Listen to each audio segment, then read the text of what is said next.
So I'm welcoming Susanne Wiegand, CEO with large experience in defense industry in Germany and Europe.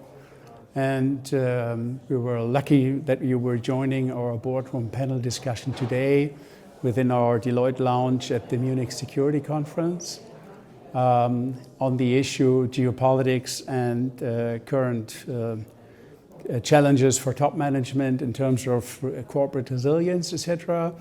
And I want to ask you, what is your perspective, your experience in terms of getting a business resilient within all the challenges that we face, actually, risk and challenges around the geopolitical surrounding that we have currently?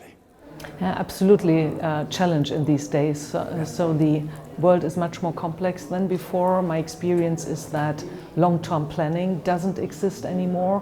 We have much more discussions with our board on the management level and with the supervisory board on geopolitics, on how to make ourselves most resilient. This has to do with supply chains. This has to do with the assessment of regions. Where do we have business? Where do we have factories?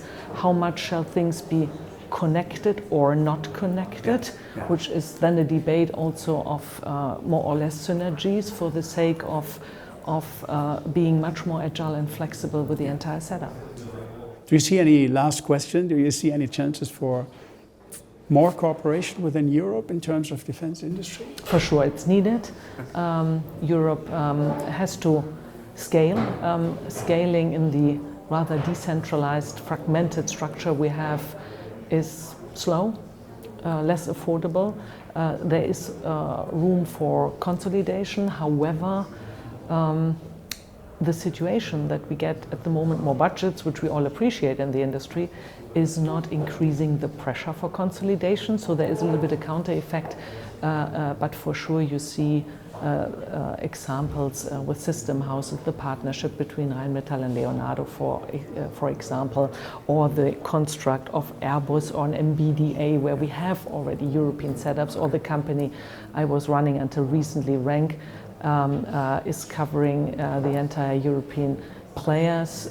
So we have RANK France, which is supplying. There is no competition left. There is already a certain level of consolidation, and this needs to continue to a sensible level, respecting always sovereignty and national interests of the various governments and countries. And this balance is a fine balance, difficult to find.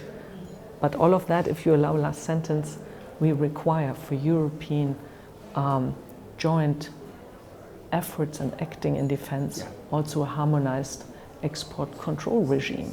And this is one of the big obstacles and hurdles which we have to overcome. Okay, so much more to do then. Thank you very much for joining us in our Deloitte lounge today at Munich Security Conference, and wish you all the best, and thank you. Thank you very much, it was a pleasure. Thanks for having me.